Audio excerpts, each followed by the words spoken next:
Hello and welcome to Skylanders Spyro's Adventure Developer Commentary. It gives me great pleasure to introduce you to the level designer, Ray West. Thank you very much, I really appreciate you being a part of this. It's going to be awesome.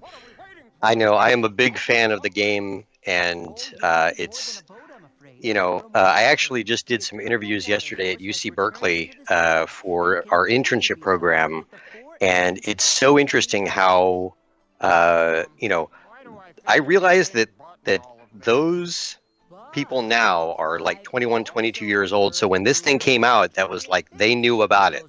They played, they played with their little brother and sister and so forth. So it's nice to see people, excited about something that really touched on their, their younger lives will be touched forever by this kind of thing. It's amazing to be a part of it.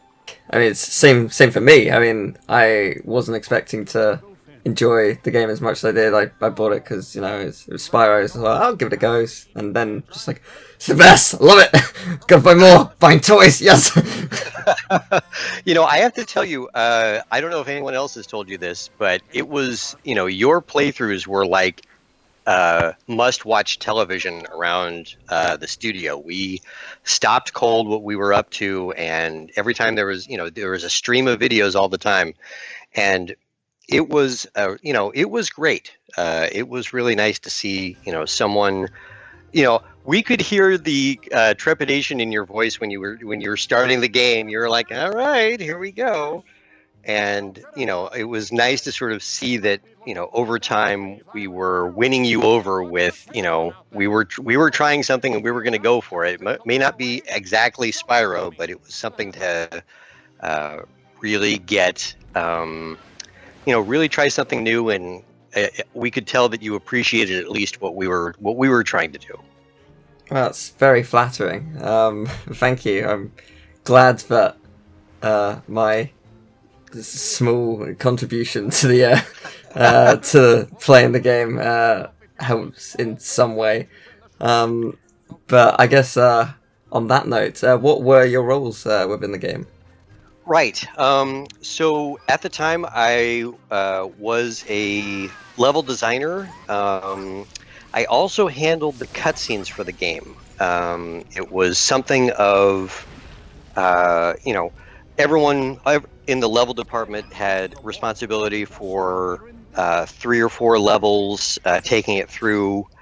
And then, in addition, each one of us had some other responsibility. And I was originally handling the it was supposed to be just like the camera's going to pan over to show something important, and then the camera's going to pan back to gameplay, and then somehow it evolved where that system was the only real system that we had developed that could handle the camera in that way. And then we figured that we could just expand that system to run the cutscenes in the game. And by and large, that meant that I'm running through all of the levels, adding in cutscenes and so forth. So, when you say cutscenes, the cutscenes within the levels or the main cinematics? Oh, not the main cinematics. Sorry, just the in-game cinematics, the ones that show the player, what it is, the opening shots of the levels, and just the little story beats at the beginning to sort of set the establish the location and so forth, and also if there's an NPC who's telling you about what you're supposed to do here, the voiceover is usually playing on that. Mm. Oh, that's really cool, because I love establishing shots for levels. I mean, that's what gets you excited to play it, I find. Right. It became a gag that I was abusing more Mabu than anybody in the world, because it seemed like every other cutscene had some explosion that's sending a Mabu flying off screen. So I was not their favorite fan. So, which levels did you end up working on? Let's see. So, in terms of the actual level design, the first one that I contributed was the Crystal Eye Castle. That was the one with the 2 giant eyes that were needed to be taken out, and the player had to retrieve the crystal eye for returning it to the core of light. Right. And so that was the first one that I worked on. And let's see, the process on that was really entertaining, where, you know, we were still sort of poking around with, we weren't exactly sure what the game was going to fully be at that point. And, you know, that was a level that, you know, we sort of put in people's hands, and everyone said, yeah, that's cool. You know, that's a lot of fun. The first level of the game that we actually worked on during our prototype was what eventually turned into Stone Town, which is the level after Crystal Eye Castle. That one, the open section of Stone Town, was sort of our that was our proof of concept. We're going to have the characters running around. We're going to, you know, do a fixed camera angle, you know, a more fixed camera angle, not like isometric like Diablo, where it's always totally fixed, but it's like, we're going to make sure that the player doesn't have to do player control of the camera. It's going to be an easy thing to sort of navigate players around using that camera. And and everyone had a hand in that level. So I guess Crystal Eye Castle was the first one that I did for, you know, full development, but like the prototype where everyone was contributing was Stone Town. When you say full development, was it basically deciding absolutely everything about the level, where you would go, what enemies would be there, puzzles? I think let's see, yeah, that's when we started coming up with, okay, this is what we learned from Stone Town. We know that there's, you know, the sort of cadence of, okay, we're going to run around and destroy a bunch of stuff for destructibles, and you get stuff out of it. And then you have a few enemy combats, and then there's some traversal, and then there's a puzzle, you know, just sort of like that layout of how fast the players were moving, how fast combat how much time combat should take in, you know, as a percentage of, you know, if the level's X long, you want this much in combat, and you want this much in traversal, and you want this much in puzzles, and this much in just sort of exploration. You know, for those who really want to spend the time and get every coin in the game, you know, you can spend a bunch of time just sort of, you know, rooting around and getting all of this destructibles. I see. Were you there from the very beginning? Yes. Yeah, there's, you know, when we started Skylanders, we were just coming off Madagascar 2. We had sort of gotten used to doing licensed titles, you know, contracted with Activision to do them. We weren't owned by Activision at that point, but our staff was remarkably low on turnover. So, you know, the people that were doing the legwork for Skylanders, you know, it was one of those things where, like, a lot of the team was working on sort of helping other Activision studios with something. Like, I think half of us were working on one of the Guitar Hero games to sort of work on animation and so forth, and that let the designers sort of loose to do this prototyping for Stone Town and getting the ideas together for what the game would eventually be. You know, I don't think this is a tangent to start talking about the toys and the sort of interaction between the toys and the game, because, you know, I guess it should be said that wasn't a certainty when we started working on the game, meaning that we kept, you know, Activision came to us and said, hey, you know, we're looking for a title from you guys, you know, an original title. We're, you know, look at this list of different IPs that have available. And oh, by the way, the Guitar Hero looks like it may not be around for that much longer. And we have this studio, Red Octane, that has been performing, you know, creating, you know, millions of plastic guitars. We would love to keep them in business. So if there's some sort of peripheral or something like that you can think of that would help contribute towards whatever game you're working on, keep that in mind. So and at that time we were like, well, I mean, we were spitballing ideas, and there were a lot of wacky ideas that never made it. At one point, Paul Ritchie, who is our, co-head of the studio and a, incredible designer, comes in with these prototype hats for a Wii that you would put one of the Wiimotes in the hat, and that somehow you were controlling. It was like the drag. It was like dragon shaped. So somehow you were using. Anyway, it was total just free forming ideas. And at some point we landed on this idea of, what, toys are something that every child knows and they love, but we're always doing the ones sort of playing around with the toys and making them have life.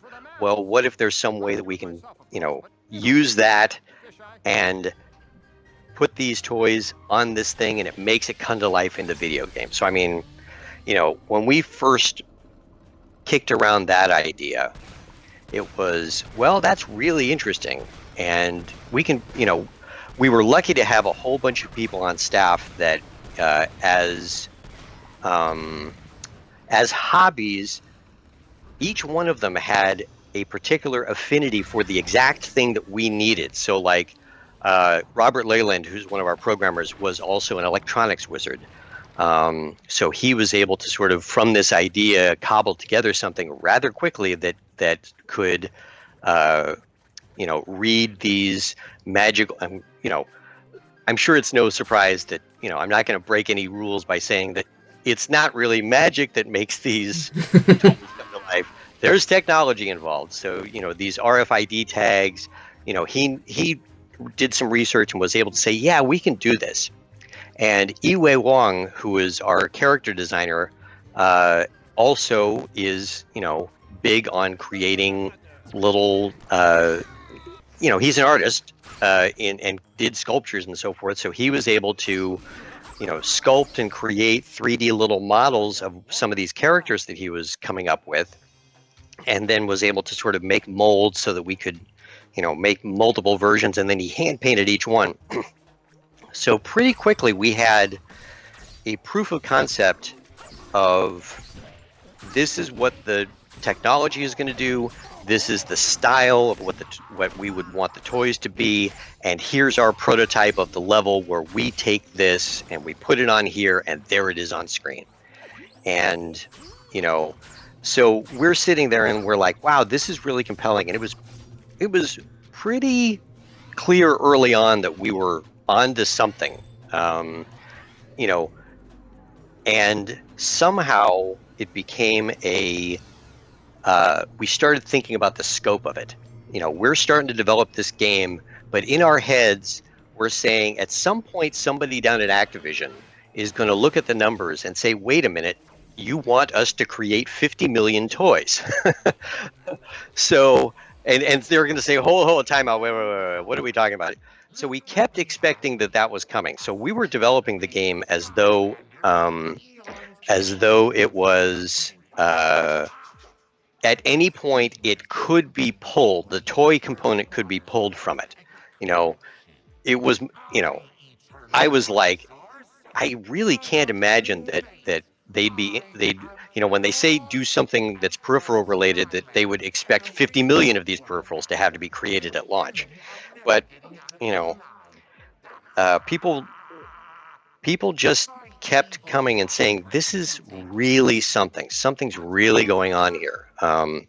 Anyway, so it was really a nice, the getting from early ideas to now we're getting in full development, and we're going to have 32 characters, and we're going to be able to swap on them at any point in the game, and at any point someone could drop in and drop out for co-op.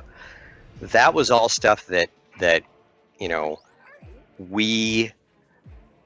don't know if we started knowing that was going to happen, but by the time that we hit full production and we said these are the big ticket items, We want to make sure that if a player buys a new toy, they're absolutely when you slam that character on that portal, it has to feel like this is not the same character that I was just playing.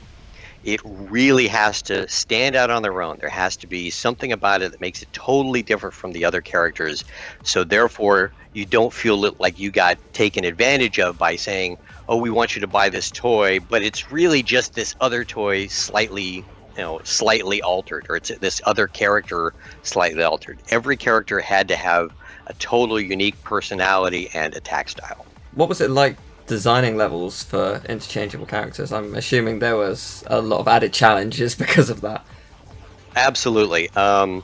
Yeah, that was kind of difficult to accommodate. Yeah, I mean, it made it so that, let me jump around here because I haven't done that enough already.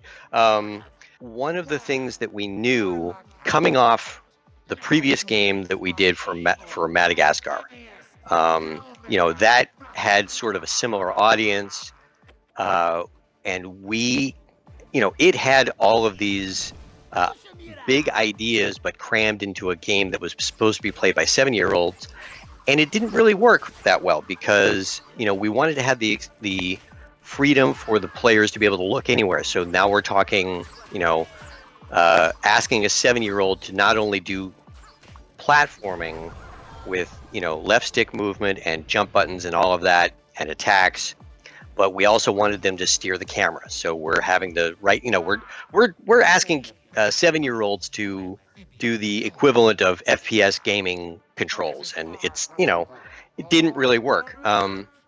So we knew going into this game that if our target audience was going to be on the younger side, we should really make it just about some pure experiences of gameplay and not do too much with platforming, not do too much with sort of asking the player to have to know where to look. We just needed to make sure that we brought things down so that if you're running around with your stick and you're pressing buttons and this is your first video game you've ever played, you're going to do okay. You're going to be able to make it. So that did sort of limit. Well, let me turn that around. It made it so that the core experience had to be pretty similar for whatever character that you're playing. Then we wanted to add sort of layers of layers of if you're using this particular character, it would be very good against these type of characters, and that sort of segued into the elemental zones where, you enter this zone as a life character, and if it's a life zone, then you'll have, natural bonuses. But as far as level layouts, it did make it, it brought things down to every character has to be able to do these core moves because that's the critical path of the game. So, being able to destroy something, being able to move blocks, being able to find keys, at its core, it's probably a simple game that relies more on just the addictive nature of the combat. You want to get in there and it's fun to press the buttons and see cool things happen because, let's face it, Skylanders are overpowered against virtually every enemy that they encounter, and it's just a matter of if you've developed the mastery of this character, then you'll feel good about the fact that you've dispatched these enemies faster than you would have otherwise. That's where the addictive nature of it is. It's like, if I didn't handle that set of elves as well as I think I could. Can I do it? The next one, what's a better way to be able to attack these guys? Or if I replay the level or something, just getting a better sense of what's the optimal way to run through this level, as opposed to having certain characters have particular attacks. There were instances in which we experimented in Skylanders, the first game, with like flying characters could fly over water. And we wound up, that wound up being more problematic than it wound up being worth, just because there were a lot of issues where it's like, okay, now we have to make sure that if the player does fly there, they don't fly, and see the end of the level. There were a lot of on a level by level basis, I'd say that the level design, it just became more about, let's figure out new ways to assemble these things that make it feel more like an epic storyline, as opposed to this is going to be more difficult for this character than it would be for this character. Interesting. You mentioned that like your prototype level was Stone Town. Yep. Was there a prototype level before that, or was that just the absolute first thing you really worked on? We did I think for one of the first, just like a tech demo thing, we actually built it was supposed to be like a castle. It was originally going to be the hub before we switched it over to the Core of Light location. That level was,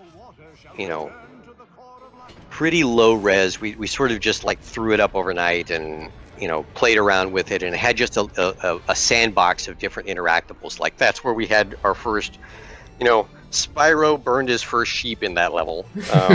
We went back and forth as to whether or not it would actually make its way into a full level, but I think we just abandoned it at some point because it was our initial attempt for that level had for the prototype, had the camera at a much steeper angle than it is now. It was seriously very much Diablo, where you couldn't see more than, the player at top speed. You're blowing past geometry. You're filling the new screen with geometry every second. You're moving so fast because it was such a steep angle. And so when we went to a little less angle and came up with like, okay, when we enter this vista, we want to tilt the camera angle down a little bit so that we can see further ahead. We just found that the whole space became too small for pulling that and turning it into a full level. Besides that, were there any other levels that were either scrapped or completely changed? Oh wow, yes. Oh wow, I'm afraid this is another long story, but here we go. No, great. The more the better. Okay. The original. Wow. This is like the history of Skylanders in one monologue. Here we go.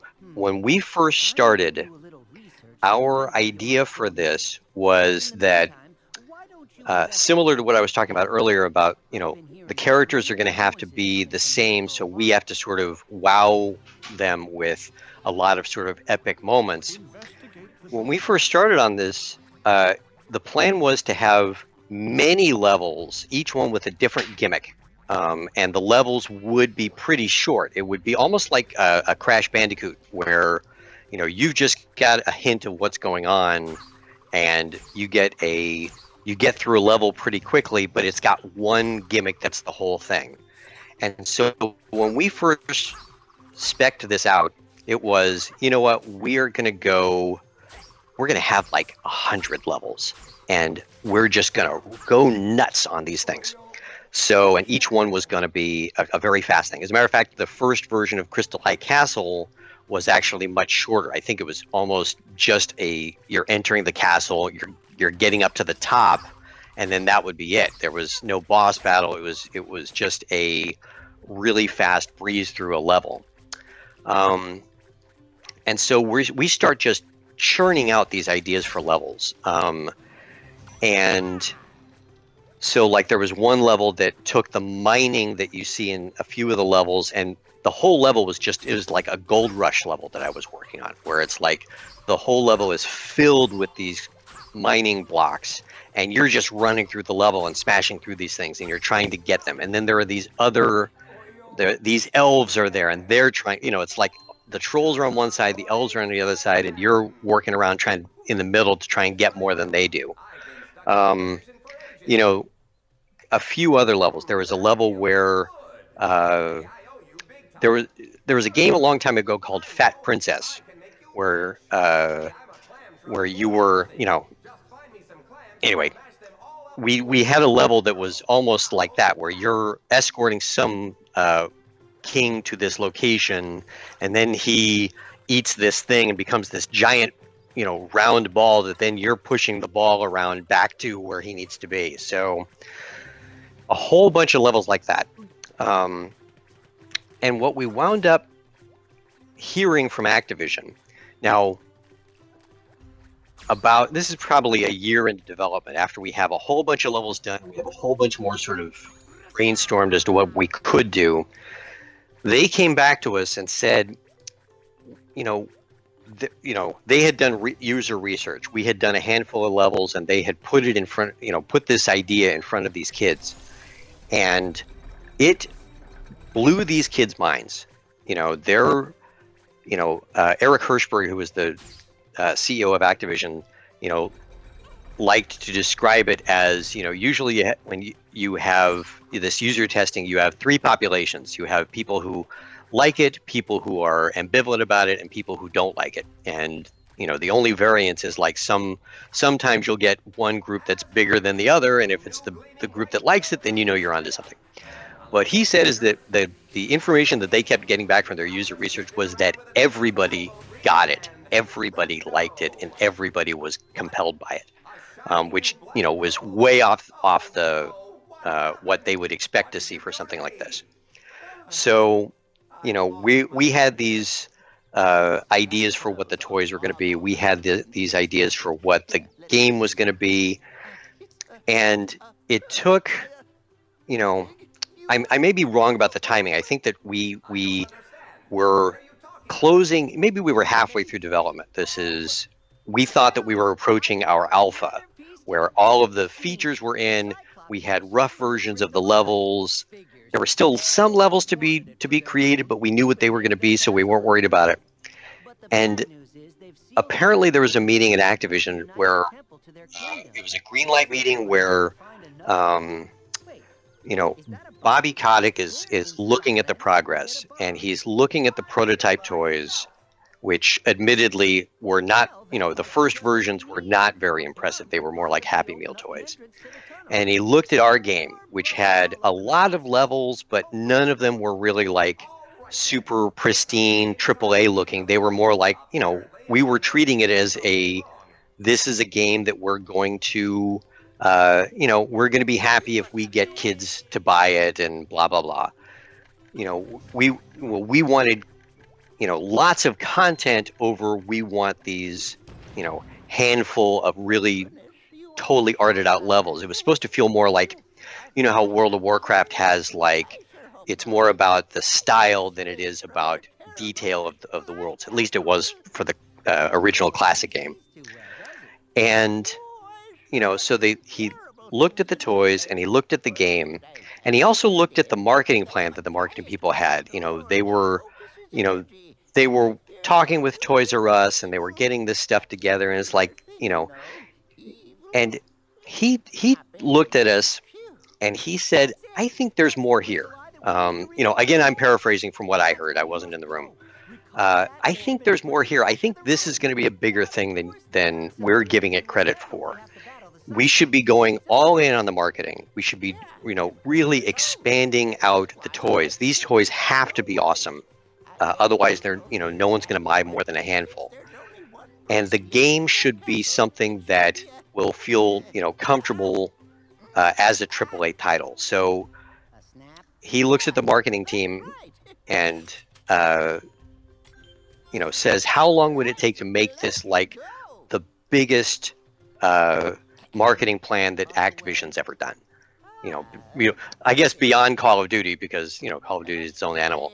But it's like, what would it take to really expand this, to make this every kid that walks into a Toys R Us store knows about its presence? And they think, well, we'll need a fair amount of time to sort of go here. We'd have to miss the holiday, so we should just plan on a year and come out a year later.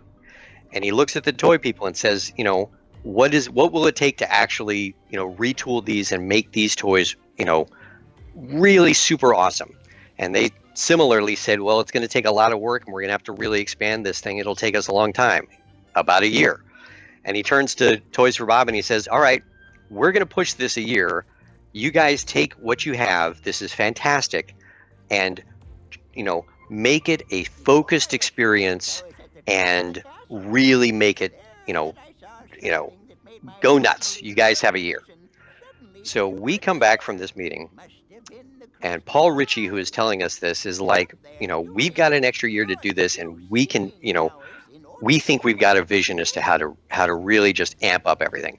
And we went nuts. It went from like, planning on, I think it was like 60 or 70 levels at that time, down to the core 25 or so that we wound up shipping the game with. And it was a really compelling story as to how, when you've got an idea, it's not going to be just the publisher is saying, well, you need to have it done by the day that you want. Activision saw what we were up to and said, you know what, this could absolutely be the thing that is going to widen our audience. They really took it to heart that the information that they were getting was, this is something that really needs to be nurtured and not just shoved out because this is when this arbitrary deadline is set. It was a good bit of how working with a publisher can be really beneficial to everybody involved. Because I do believe that if we had come out a year earlier, it would have been a fun game, but it wouldn't be anywhere near the success that it was. So, I mean, it was going to be so many levels. Did these levels sort of survive as Callie's challenges? Yes, absolutely, right. Yes, that's a lot of them. We broke those down and sort of... let me think about that, because some of the Callie's challenges did come directly out of those levels, where just maybe the artwork was being used. And we actually had, you know what, I'll be the first to admit that I did not play all of Callie's challenges. There's just too many levels to go through a game when when all of us were working so hard on it. So I know that several were busted down and repurposed as Callie's challenges. A lot of the mechanics, definitely made their way in there. So yes, a lot of that artwork, and I think some of the artwork actually made it into Giants, the sequel. Some of those level ideas were like, we think this is something that we can expand on. So we'll just take this, and that geometry will wind up being part of the next game. So what was your favorite chapter in the game? Oh boy. Yeah. Pick your baby. Which one? I know, it's really sad. I really dug Stormy Stronghold. Yes. I love that level. Yeah, that level really. Just the way that it was structured. That was actually one of the levels that became. Our studios do something called a vertical slice, which means that we should be taking a level, any level of the game, and building it out as though if every component of the game was functional, this is what the experience would be like for a player entering this level. So, everything has to be done for it. It has to feel like this is a shippable level, and this happens, much earlier than like even alpha. It's supposed to show a I guess you'd call it a proof of concept of what the game experience is going to be like when we ship. And it's, so some stuff is smoke and mirrors, but it's supposed to actually be built on systems that we would actually then expand for the rest of the game. So Stormy Stronghold was one that became our vertical slice level. I think it actually was the vertical slice level even after the proof of concept of Stone Town was done. It became the vertical slice level for, I can't remember what it was, how far after that. It was around, it might have been might have been around that same time where all of this stuff was being discussed as to expanding the scope of the game. I think that's when we got the news that we were expanded. So this vertical slice that was supposed to be, pretty moderate in, we had already, explored. We know that we can do this stuff. It had to say, okay, no, this has to be the wow factor. This has to be the thing that every level is going to deliver something, some sort of event that makes you feel like this level is going to make you feel. So, and it was a tall task because, we're talking with giant tornadoes that are ripping apart castles. But it became everyone who, when they first saw it, they got it. So that level always sits with me as this is when we knew what we were going to try to strive for all of these levels. I know we didn't hit it all the time, but this level always really sat with me for the real spectacle. It always felt like this was what we were building to for the previous few levels. It's like, I'm looking at the list now, it's the 4th level of the game. The other levels had sort of hints of it, but this is like, wow, we're in the midst of what this big calamity that's taken out the core of light. This is the kind of power that we're trying to harness again. So I really love that level. Yeah, I love it as well. It's a fantastic level. Were you limited in how many bonus areas you could put per level, or were you just given freedom? I think we did say that we wanted 2 elemental zones per level. Just, somebody did the numbers and said we've got 22 levels. We should be showing off a couple every level of these elemental zones, just to sort of goose the change of pace aspect of it, and also, say what you want. We want the players to look at one of these elemental gates and say, "I really wish I had a tech Skylander right now. Yep. Mom, can we go to the store?" It's mercenary, I know, in some ways, but it became so I guess limited. Yeah, I can't remember if we actually exceeded or lowered that for any particular level. I think we just sort of said, this is the metric that we're going to use. We're going to make sure that everyone's got a couple of levels or a couple of areas within there to explore around in. Interesting. Did you work on any of the bosses, or was it just the level design? Bosses were one of our designers, Chris Nelson, was a giant. He's a giant fan of bullet hell games. So he did. Yeah. So we turned him loose on him, and it became like Chris Nelson's domain to go nuts with these things. So he was definitely doing the boss battle stuff. I mean, awesome. Yeah, some of the other, I guess you'd call them mini bosses. They're not real bosses. Like in the battlefield level, there's a face-off against a giant tank, and that was something that was kind of a mini boss, but not really. It's sort of that changed in scope a couple times. It was supposed to be this transforming giant spider tank that then got reduced when quite simply when we started running out of time. So there were a couple of instances that were mini boss like, but Chris Nelson was when it came time to face off against Chaos, he was our guy. I'm going to be interviewing him later, so I'm looking forward to hearing more about that. Yay! Was there an added difficulty, or was it easier to design levels without a jumping mechanic? Oh boy, was it easier? I mean, it took out pixel perfect precision, which, I could go on and on about this, but I'll try not to. I felt like for what we were trying to do for the target audience that we thought we were going to hit, which was the 7 to 10-year-old ranges, possibly skewing a little younger, I felt like not having jump was the right thing to do.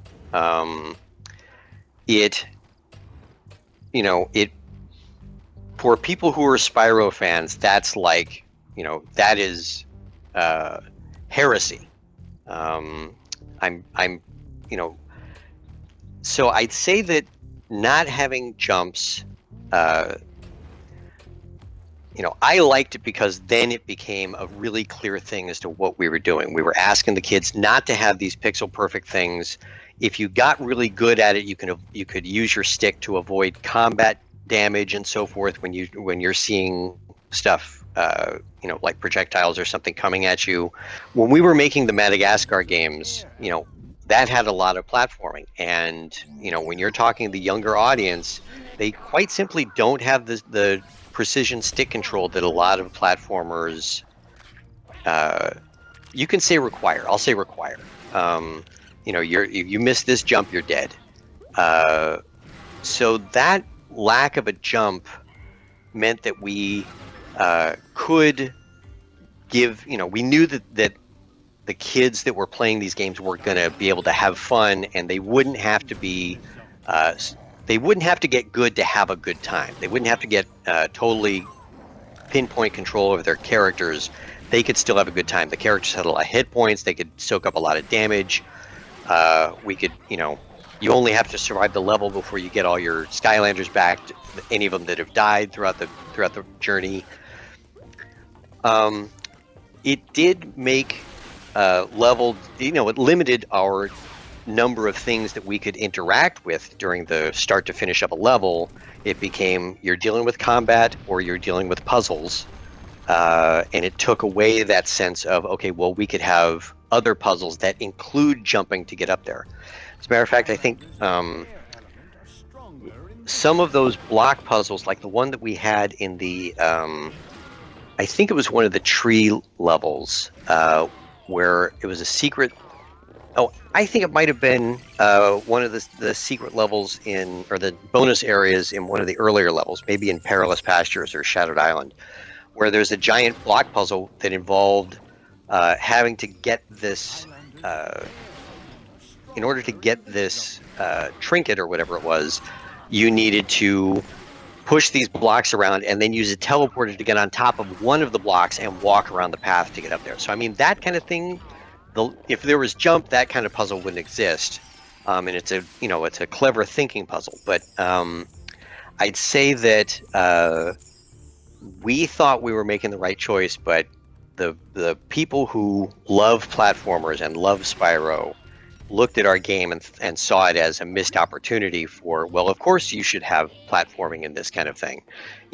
They may not have been what we thought our target audience was going to be, but we were, as when Swap Force came out, and even when the 3DS version came out, the 3DS version was actually handled by Vicarious Visions. They were big platforming fans, and they made sure to include that it was going to be more platforming than raw puzzle and combat. And when it came to adding the jump button, was there a sort of mentality to make more vertical levels? Because when I think back on the other games, I just remember, oh yeah, there were a lot of vertically orientated levels, and they were really memorable levels, especially I think Trap Team in particular. Right. Yeah, that changed. It definitely changed how we approached the game. The first two, Skylanders and Skylanders Giants were games that did not have jump. Swap Force came out. That was done by Vicarious Visions, and they were like, we're doing it. Here we go. We're going to use what we'd built for the 3DS game. These characters are already built. They've got the jump. We're just going to expand this in the console version. We'll have jump. And so, when they were working on, when we had finished Giants and started working on Trap Team, Swap Force was well underway. So we were able to start using, their jump values and so forth. And so when we started on Trap Team, we were turned loose to say, okay, you guys, go for it. Here's the opportunity to actually have, full jumping puzzles and things like that. I mean, we still tried to keep it as forgiving as possible, But definitely we started getting after Trap Team shipped, and our friends who were parents. There were a handful of, anecdotally, there were a handful of instances of people saying, yeah, it's a lot more fun for me to play, but my kids, I'm trying to play with younger kids, or I'm letting the younger kids play, and whenever they come up to a jumping puzzle or something on the critical pass, it's like, Dad, I can't do this. Here, come get me. That was something that they said they loved about the original games, was that the kids could they could meander around for a long period of time without having to have that sort of moments of I have to stop playing because I can't do something. So yeah, I think that the jump button really gave us a lot more tools to work with for the games, and yeah, becoming having these vertical events to get to something, that's always a good feeling when you're doing something and you are able to make that jump to get to someplace higher. You're able to bring the camera up to see something new and cool. So I think it actually did sort of build on itself, if that was the way to go. Superchargers was Vicarious Visions, wasn't it? Yes, it was. Yeah. Did you have any role in helping create that as well? We didn't. The vehicle idea was something that we actually toyed with as something we considered for in lieu of Trap Team. Anytime that we're coming up with new ideas for what's the thing that's going to change, for what's the big new innovation that we're going to have, because you don't want to have just the now we're going to. We don't want to turn into Madden, where it's just like, here's the same game, a few handful of of improvements and a new cast of characters. We wanted to do something where every game has to be, what's the big idea? So I mean, like Swap Force, Giants was the added Giants characters. Swap Force was the switchable top and bottom characters that you could get. Trap Team, anyway. So when we were working on Trap Team, it says we said. We looked at vehicles. I think we went as far as we spec'd something out that I think there was another team somewhere that had bandwidth, and so I wasn't involved in that, but we saw sort of their work in progress, and there was always that sense of, well, this feels like something that's removed from the core Skylander gameplay, so much so that like an event or something like that. So we sort of passed on it, thinking that our Trap Team idea was something that we could really get behind, and that was something that was in addition to our core gameplay, as opposed to basically splitting time between two different, totally disparate gameplay experiences. So we went with Trap Team, but the guys at Vicarious Visions, they clearly had, they loved the idea and they went forward with it. And,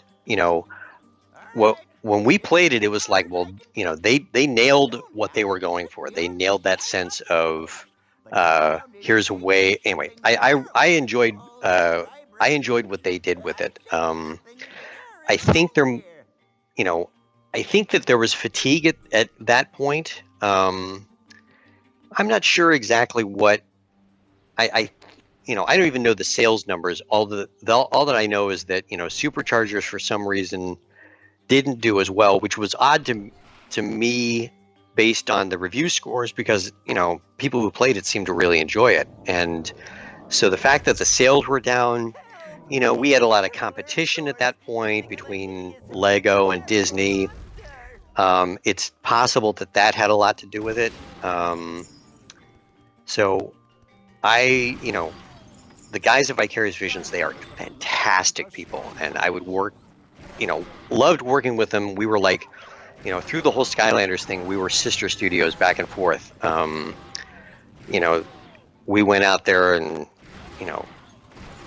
worked with those guys. We wound up merging our tool sets. We used theirs because, they had all of this all of these things that we really enjoyed out of Unreal, they had made their own version of and improved it. It was a great set of tools. Yeah, I feel bad because Superchargers sort of was that the thing that made us say, well, maybe we've rode this one out. Maybe that's true, but I feel it had a lot to do with the competition. Yeah, I'd say probably that. There was quite a bit at the time. It wasn't just that. I mean, Amiibo was probably quite a big thing that was showing up around that point. Yep. So going back to the original Skylanders, what was your favorite part of development? Wow. As a level designer,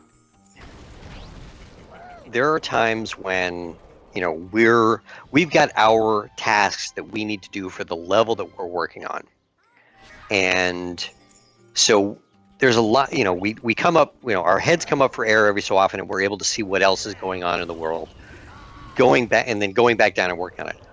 But our character guys and the stuff that they were able to pull out, and the way that these characters felt so totally different. Every time that there was a new sort of review of the game in progress and they would show off these characters, I'm telling you, that was magic. Just then there would be fun times where because I was doing cutscenes in all of the levels, I was loading into other people's levels that I hadn't seen in a while. So seeing those levels is great as well. But sometimes the level designer would be experimenting with their level with a new character that I hadn't seen yet. So I'd load up their level and press the button to play, and because we didn't have the actual toys, it was all just sort of in code swapping between characters. Their default character would be a different character that I'd never seen before. So every time I'd load up somebody else's level, I'd come across a new character and run around and just love it. So I mean, there was a period of time probably around, probably early, maybe January 2011, where I'm just going in and throwing in these cutscenes. And that was a great time because I love doing cutscenes. I was being totally creative, and every day I'd see something that I had never seen before, and it was fantastic. That's awesome. I have a feeling you may have already answered this, but I'll ask you just in case you have something different. What would you say is the biggest change to how it ended up in the final product? It's an excellent question. Wow. I know how I talk about this. This is an interesting thing, and it's actually not all positive. So, as part of the retooling that we did at the same time that I mentioned previously, another change that happened at the same time was an expansion of the original game. From we were tracking towards, we thought we were going to be a Nintendo exclusive. We looked at our game and we saw what was going on, and we said, you know what, I think this is something, we had motion control, we were developing on the Wii, that was our primary platform. We were certain that was going to be what we were going to wind up doing. And what right around that same time that the scope changed, we sort of got word that, and I'm not sure exactly what happened, but we got word that it was like, okay, we need to start thinking about coming out on the PlayStation 3 and Xbox 360. We had just gotten this switch thrown that said, okay, we have to boost our quality of every level in the game. Every level's got to feel awesome, and every character and so forth has to be like, best in class. And we got that word, and we're like, well, I'm not sure exactly how we're going to be able to do that because, we can't do this, and granted, scripting and so forth would probably port over rather easily. We looked at it and said, you know what, we're simply not going to be able to do it. We're going to need some help on this. And we one of the Activision studios, or one of the studios that Activision was working with, I think they were owned by Activision, but I'm not sure, was called XSpec, and they were an outfit that was running out of China. And they were available, and they said, sure, we'll be able to take the game, and we'll be able to up-res a lot of stuff, and we'll work with the artists. And, you know, quite simply, they had an impossible task because, you know, we gave them, so they were basically taking versions of our game and basically re-engineering them to use their internal proprietary code structures. And that was actually unexpected because we thought that we'd just be able to give them our code base and they could just change the art. But it turned out, I'm not sure exactly what the reasoning was, but they wound up needing to sort of re-engineer everything from scratch based on what they saw our game was doing. And, you know, so as a result, I mean, they did a fantastic job when the game shipped, but we were really concerned at various points just because it's not easy to re-engineer something like that. And, you know, so it became, it became a bit of concern towards, as we were tracking towards beta and so forth, where our beta was coming and we were looking pretty good, and we looked at theirs, and a lot of the, like, none of the cutscenes were working because they couldn't use our cutscene code. They had to sort of build something from scratch that just emulated the camera shots that they were deriving from the game. So I'd say that, and that was one thing that I remember when we were watching your playthroughs, was that because you were playing on the PS3, and, you know, that was sort of, that was our first, you know, I hadn't played the PS3 version much beyond, you know, we were sitting there heads down towards the end getting everything done, so we didn't come up for air. So we were noticing the differences in the PS3 version that you were playing from what we had shipped on the Wii. Like, you know, one of the things, like the Archean Armory with the giant robot marching thing, we had made some changes to that late in the thing to really improve camera stuff and really make it feel, and so we noticed that a lot of those changes didn't make it into the PS3 and Xbox versions, and that was something that I'd say was sort of the big surprise, was, you know, that expanding of scope to the Xbox and PS3 made it so that probably the majority of players actually, I think, got, you know, they got a little bit of a lesser experience. We were really proud of the work that we did for the polished stuff for the Wii. You know, I'm actually curious if you wind up doing a playthrough again at some point of whether or not you can do a Wii. This playthrough is the Wii version, actually. Great! Oh, fantastic! Yeah, because that was something that you know, I remember distinctly because I did the robot battle right. I did the robot battle, and you said, "Yeah, that was all right." And I was like, I wanted him to play the Wii version. You'll probably still say, it's all right." Well, it's interesting you bring that up because I sadly don't remember who it was who messaged me, but after I finished the playthrough, I got an email through YouTube. Yeah, I wish I could remember who it was. Unfortunately, YouTube's actually deleted all private messages, so I can't even look. But someone messaged me saying it was developed for Wii first and foremost, and that elements of the PS3 version was somewhat different. Right.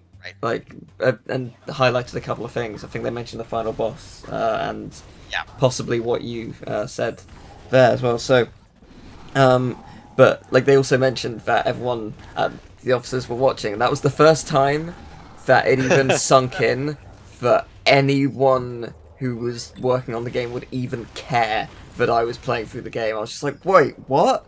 No, people actually watching this and what? Just I didn't know. I just thought, no one's gonna watch me. Why would they watch me? Like, it was. It was. I'm telling you, the moment that it went live, people, somebody would notice. Someone would say something loudly so that the rest of the studio could hear, and then everyone would dash to their computers and watch it. It was that was a lot of fun. That was a really compelling time. I may actually expand on that thing. What's the thing that surprised me most? It's not really the same thing, but I'm going to talk about it anyway. We at Toys for Bob had been doing, as I mentioned, we've been doing licensed titles for a long time. And, we always described it as we never got great review scores because, they were licensed titles. And I like to call it the short straw syndrome because reviewers for our games would always get our games would generally be released, in November, or to coincide with a movie or something like that. And during that time, I mean, that's when the big franchises are coming out, like Call of Duty, and we've got, all of these giant AAA titles are coming out, and somehow we always manage to get released during that same window. So some reviewers are getting the prime review titles, and then someone gets stuck with this kiddie licensed tie-in that we work hard and we're we're having fun making, and almost all the reviews are like, this is actually a lot of fun, and if I were a kid, I would really enjoy this title, but I'm not a kid. 7 out of 10. So so as we were approaching release, somehow out of the blue, we got an announcement that the marketing team from Activision wanted to come up and talk to the studio because they wanted to share their excitement for the studio and wanted the studio to know what, get an idea of what all the plans are and how big this is going to be. And this happened, probably 3 months before release of the game. And it was unheard of for us because we're all, as licensed title people, we're never sort of on Activision's radar. But they come up and they're bubbling with excitement about it because everything that they're showing says this is going to be bigger than anyone thinks it's going to be. And we're like, okay, we've heard, sure, right. We're jaded, cynical people. But holy mackerel, they were so excited about it. We're like, I wonder if they're onto it. And then, the reviews come out, and it was, we saw your videos, and we were like, wow, maybe the marketing people are right about this. And then, sure enough, these videos or these different reviews that pop up, they're not saying the game's perfect, but they were really enjoying the effort. They were really enjoying, the game knew what it wanted to be, and it nailed it. That was sort of the going. So we were getting 8s and 9s, and we were super excited about it. That was a really that was unexpected because we were so used to sort of getting the it's a kid's game, and I'm not a kid, so I shouldn't. I'm not going to give this a great review score. Something might just jump out at you, or maybe it won't, don't know. What would you say is the weirdest thing that happened during development? Oh, boy. Give me a craziest story. Let's go. Craziest story. Wow. Let's see. All right, I'm going to talk about the Lava Lakes Railway. Holy mackerel. That level was... I don't even know how to describe it. It started out as the rail, driving the train is gonna be the whole thing. The train is the gameplay. That was one of those levels where, we were like, okay, here we go. We're gonna have this gameplay where you're driving the train be the whole thing, and then couldn't get it right. art is working extremely hard to make this level as beautiful as possible, and then we wound up saying we don't have the bandwidth. The engineering team doesn't have the bandwidth to make this vehicle segment feel like, you know, what the gameplay needs to be. Like we kept theorizing what this gameplay could be. You know, you're running at high rates of speed, and you've got to lean out on one side and hit something, and lean out on the other side and hit something else. And the engineering team is like, these characters are not the same size, so I don't know how you guys are expecting. You're asking us to come up with a method that the character leans out of this thing, and then you're expecting us the animation team, to go through each of the 32 animated characters and have them run some special animation that exists here and here only. So once they put it that way, and it was, for some reason, it wasn't on anyone's radar, and we had prototyped it sort of just, you know, here's the gameplay. We looked at it and just decided, you know what, we'll just expand out some of the on-foot sections and make the transition between these two areas along the thing just like a cutscene. And it was so hard, just because the art team worked so hard. We had to make sure that, you know, we couldn't just cut it, we had to show it. So that's where there was some like interminably long riding on the railway through nothing sequences. It was interesting. What was the other thing that I was going to say? We had 4 vehicle toys. I forgot about this. Like, one of them was the Archean Autogyro from that we wound up reusing in the second game. Another was a tank. I can't remember what. There were 2 other ones, and we had playable versions of those guys. The tank was originally going to be the thing that you got out of the goo factory. Was originally a level built for running around in this tank. It was going to be the level that came with the tank character, similarly to how the Pirate Seas was unlocked with, you know, purchasing. The Pirate Seas level was purchased by getting the adventure pack. It was going to be a vehicle pack that did the same thing, and the vehicles were supposed to be like characters in which you could play them at any point, and once you bought them, you could swap them out, and they had totally different, you know, they were slightly larger and so forth. But that was something that, oddly enough, for similar reasons, you know, our gameplay, you know, scope had to be cut at a couple locations. Plus, we got versions of the toys early, and they were not very good. So it was like, well, we could retool these guys again. Or we could just say, you know what, we'll figure out ways to use these designs, because we loved the designs of them, but we wound up not being able to use them. I was gonna say, like, if you had a character at the time that was slightly bigger, like the tank, that would have presumably messed up a couple of the earlier levels, which were smaller and whatnot. Yeah, particularly some of the levels that involve, like SSA had these block puzzles where you had to be able to get into, you know, a single block space in order to do some event. You wouldn't be able to do that.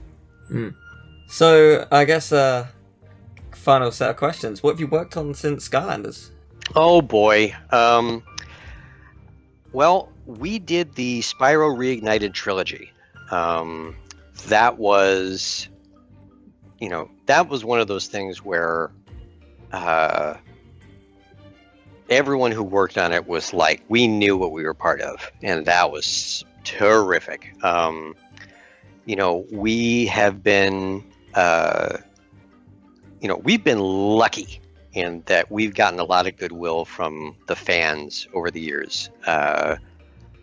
You know, despite the ruining of some childhoods with our Spyro redesign for Skylanders, you know, overall, I feel like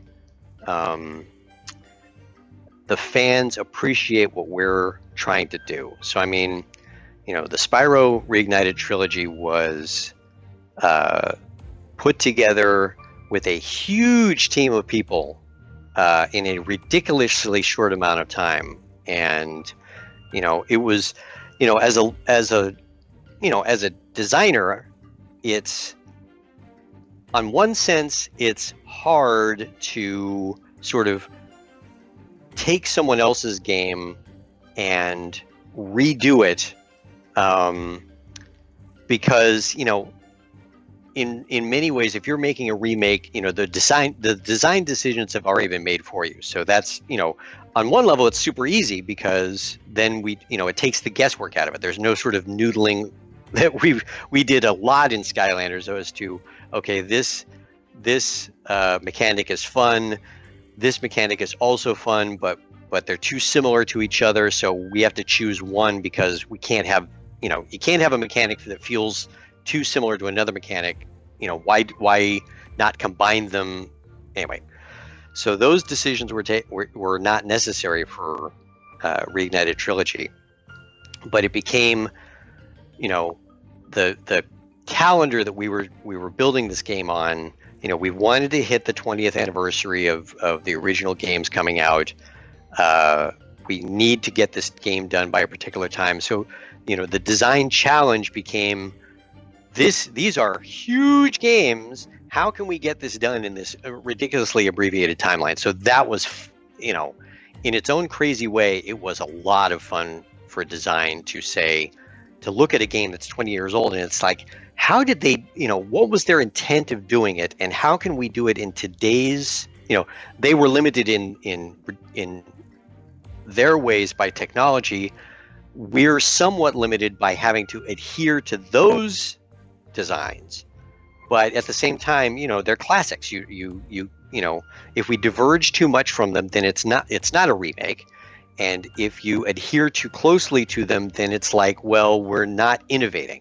So finding that balance was a bit rough, but we had a great time working on it and seeing the fan reactions to it. Oh wow, when the first teaser videos came out and people are, tears are running down their faces with giant smiles on their faces, that was amazing. Yeah, I mean, I of course was also very excited for the games, because it's just, it's something that people wanted for decades, just to have Spyro back in that classic gameplay style. Not that Skylanders detracts from that at all, because I mean, like, I as I say, I love the franchise. I love the work that everyone has put into the entire series, because each game is fantastic in very different ways. But yeah, just seeing that, because there were rumors for a while, and like, was that a worry that it was going to be leaked early? Oh boy, yeah. One of the things about gamer culture is that sometimes rumors get started just to generate clicks. So that was actually nice cover for us. I seem to remember, I may be making this up, but I seem to remember someone said something to the effect of, yes, it's been, someone who has deep sources within Activision has said that this is going to be true. And because it's on some random website, and because it's on, no one's going on the record, that's actually nice cover, because they were right. It was absolutely, some news story came out that was absolutely correct, and it didn't get much, beyond the sort of burst of any news on this franchise would make its way around a handful of news. So and so is reporting this. So and so is reporting this. But yeah, something came out during development when it was like, yeah, that is accurate. And but we got cover, because it's like, those kinds of that speculation hits the internet every other day. Yeah, I mean, there was also I remember there was like people speculating something was happening because Activision released new shirts, like out of nowhere, just like, okay, interesting. And there was also, I can't remember what the Twitter handle was, but there was a Twitter handle where it was just like, oh, that's like a project name or something. Yeah. And that was just like, oh, what's this? And then like the community just exploded. It was amazing to be a part of. Because that was just it's what people have wanted for such a long time. And I mean, with Crash happening, everyone was just like, oh, it's Spyro's turn next, right? Surely, yeah, come on. So to that I say, Activision, Toy Story 2 remaster, please. That game was amazing. Please do it. It's such a great platformer. I know that literally, like, there's no reason. It'd be so weird for that Activision to just be like, oh, surprise, you know this movie that's been out for 20 years? Well, we're remastering this game we made alongside it. But it's such a great game.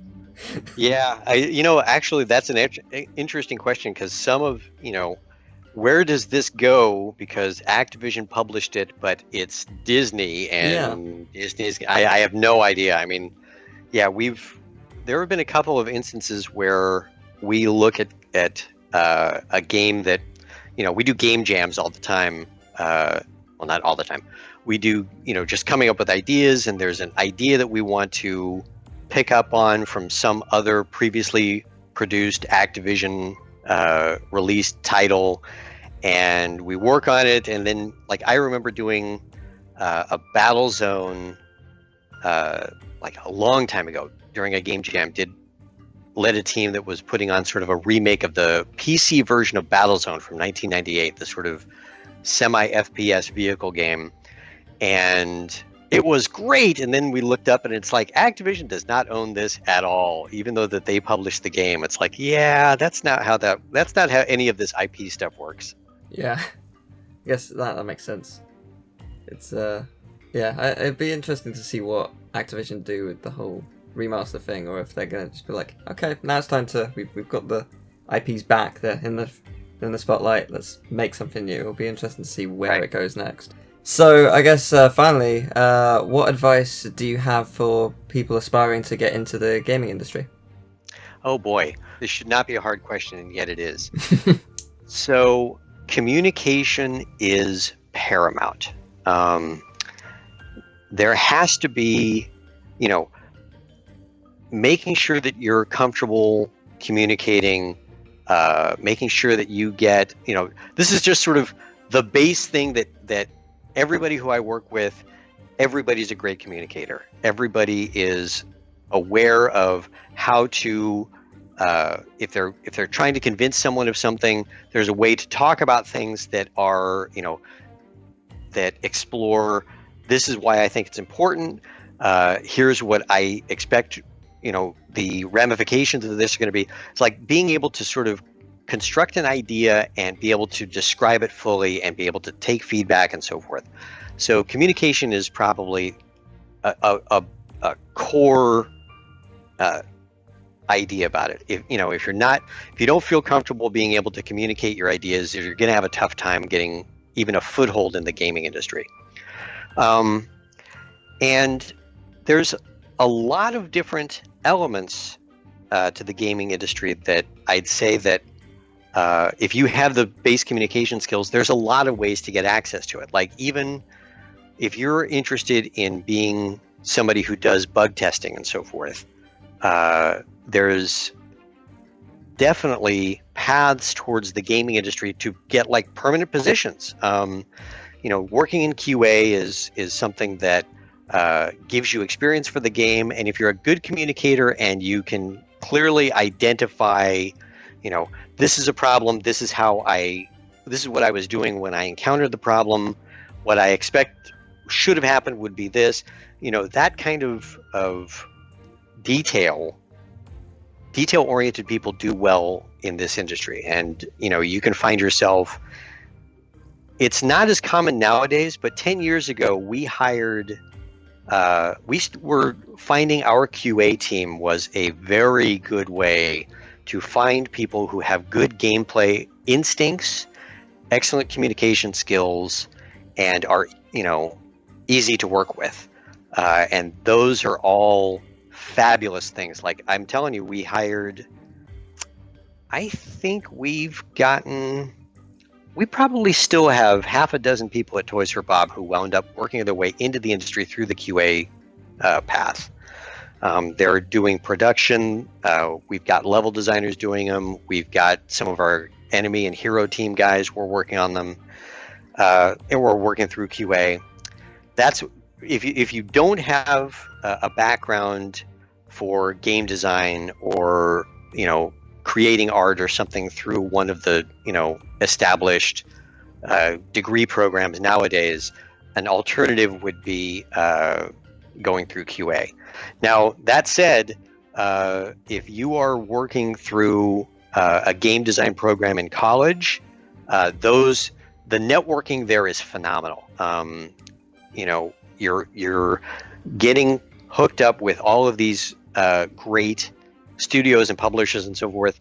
Just yesterday, I was at Cal Berkeley interviewing some fantastic candidates for an internship program that we've got coming next year. Those are all candidates that come from the computer sciences and electrical engineering department over at Cal.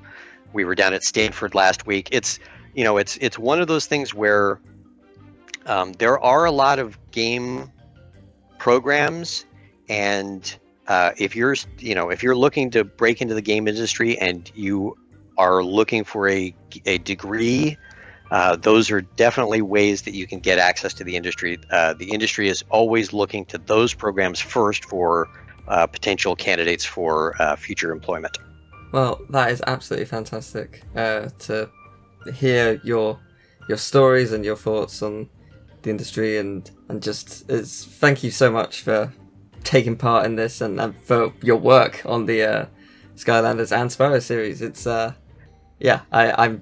sure I speak for everyone when I say we are very grateful for what you and everyone else has done, and we look forward to seeing what's coming next. It has been, I'll say this: it is a privilege to work on these beloved franchises. It's not something that a lot of people in the industry get to do. We at Toys for Bob are completely aware that what we do,